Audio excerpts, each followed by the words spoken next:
Proper pruning is important to obtain maximum value for trees. Reasons for pruning trees include preserving the natural character, removing dead, diseased, or weak wood, improving and maintaining the health of trees, keeping the ground and walkways clear of limbs. Some pruning basics to keep in mind. Before you begin pruning, observe the tree carefully and be certain to cut only the portion which needs to be pruned. Contact a licensed arborist if you cannot prune from the ground or the project is too large.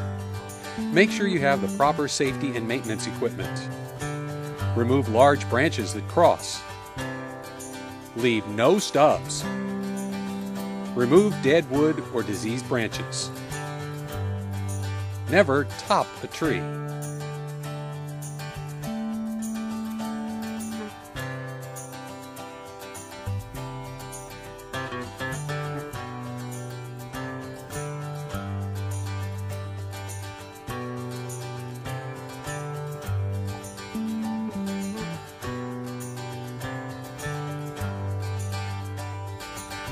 Around this young cypress tree, you can see that mulch was applied.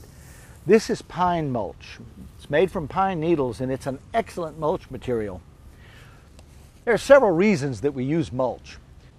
One of the things that mulch does for a tree is it preserves the moisture beneath the tree.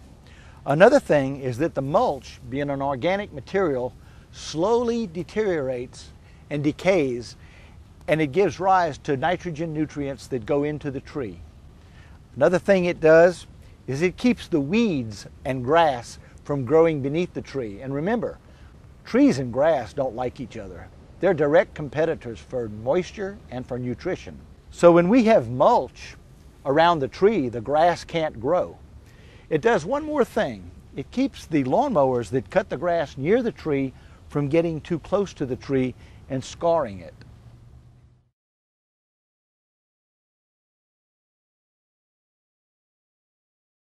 When trees are transplanted, very often guy lines are put on them, or sometimes stakes, to keep them from bending over too much or uprooting until the root system becomes established. One of the big problems is that very often these lines are not removed in time, which results in a pinched in line like that. Now that can actually be avoided by putting all of the lines on an expendable branch so that you simply cut the limb off later on. This branch is effectively ruined because of the presence of this nylon strap within it, because it's only attached at the bottom. So since the branch is no good, we're going to physically tear this branch down early on instead of waiting till later. The strap has prevented any of the tree from growing here. So what we're going to have to do is we're going to have to remove this branch.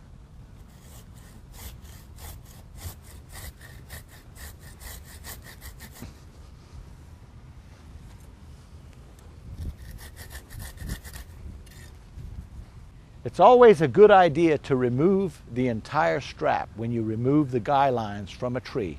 Another method is to pick one limb that's expendable and tie all 3 guy lines to one position on one limb.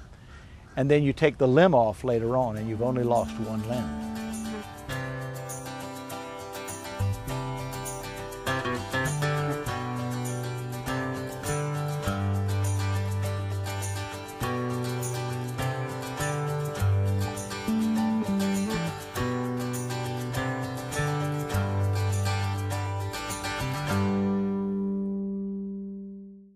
The major categories of negative growth are crossed branches, downward branches, inward growing branches, dead branches, and branches that are green but they don't reach the canopy.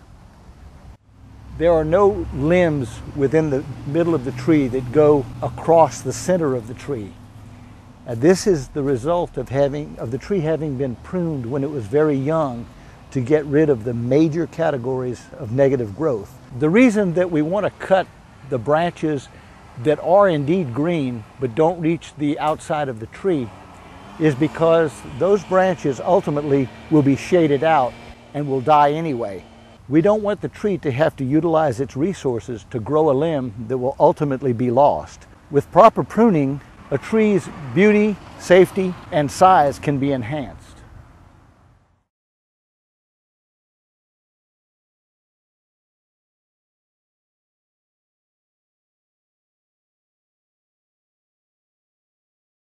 This tree has been pruned several times when it was younger, but we don't want to denude a tree, so what we did is we left some of these lower limbs. That was fine because the leaves on the branches made food for the tree. But now it's time to get rid of some of these branches, these low branches, because they interfere with people cutting the grass. They can poke someone in the eye when they pass. And so what we'll be doing is removing several limbs that are hanging too low, and then the tree will again be somewhat the way it was before we ever pruned it the first time, only a lot larger. On a branch such as this, we don't want to just indiscriminately drop a saw on it and cut it, because this branch could peel down into here, injuring the tree. So the proper way to cut this branch is we will undercut it with a chainsaw, top cut it, which removes the weight, and then we'll cut the limb just outside the branch collar. The final cut will be right in this area here. We won't be using any type of pruning paint because it's not necessary. The tree compartmentalizes against encroaching decay on its own, and it'll actually just close up. As you can see, you'll be looking at other areas that had branches removed in the past.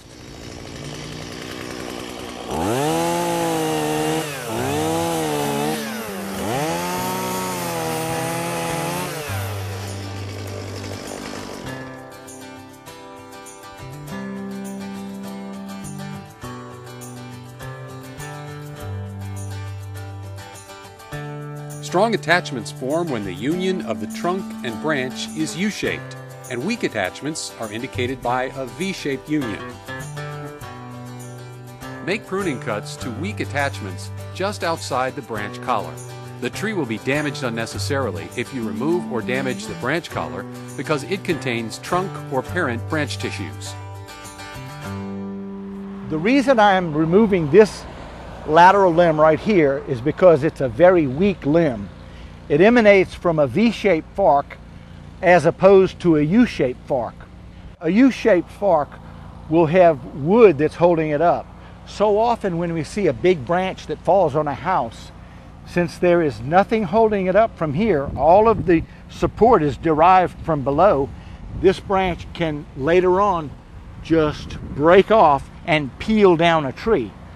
So what we're doing is we're enabling this tree to have a nice long life by getting rid of the weak stuff early on.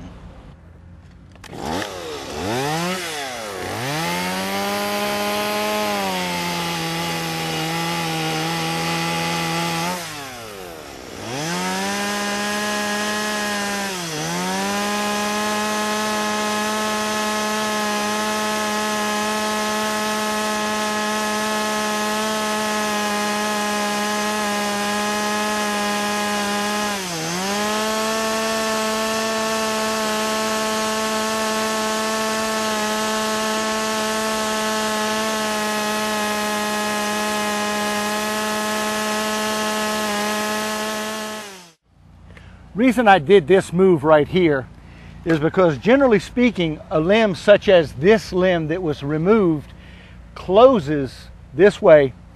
It was impossible for this limb to close because this black line represents bark. This is actually the very included bark that I showed earlier. And what will happen is this will close laterally, the wound will callus over, and it'll end up just closing just like a zipper. And if you come back out here in about 2 years, you'll just have a line right here where this was a wound. Had we just cut the limb like that, you'd have had a big overgrowth, and then you'd have had an area of decay right here, and it would have been a mess. Here's another V-shaped fork. This tree was pruned some time back, and this limb was purposely left, even though it's a V-shaped fork, knowing that it would have to be taken out later. Now this limb right here, you'll notice a little bit of a lighter bark texture, and you'll notice what appears to be stretch marks. This is a very rapidly growing limb. It's a lighter color because you haven't had the time for the lichens to come and stay into it and live into it. But this fork right here is a weak fork. Again, it's a fork that if you put enough force pulling these two apart, such as a very heavy limb, this limb will break off. So what we're going to do, we're going to enable this tree to continue on up. Now we do have this limb right here, which is a very healthy first limb. See this branch bark ridge right here? This is indicative of the fact that this is indeed a U-shaped fork. So right now we're going to take this fork off all the way.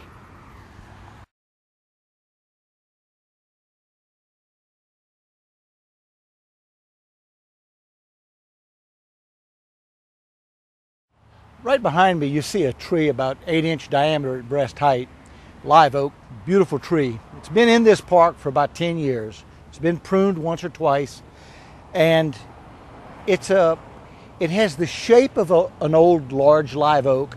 It doesn't quite have the room to go and allow the branches to dip the way they would on a plantation, but it still has the makings of a pretty decent climbing tree.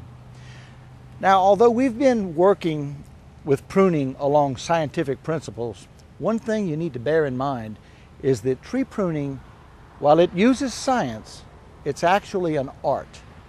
So what I'm going to do is go in, prune this tree, make the decisions as I go, and try to achieve balance within the tree and yet preserve the health of the tree. If you'll notice the limb going up this way, you may notice that it begins from a V-shaped fork. That means it's a very weak limb. Also, if you'll notice the bark color, the bark is a little bit brighter. That indicates that that limb has been growing very quickly, and it is actually going to become a codominant stem, which is another weakness within a tree. So we're going to remove that limb and concentrate on the rest of the tree. Some thinning basics to keep in mind. Favor branches with a strong U-shaped angle of attachment. Remove branches with weak V-shaped angles of attachment and/or included bark. Lateral branches should be evenly spaced on the main stem.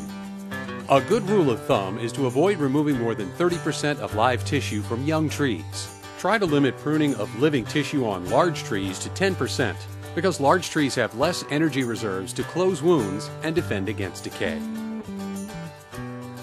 For more information, visit the websites of the City of Lake Charles or the LSU Ag Center.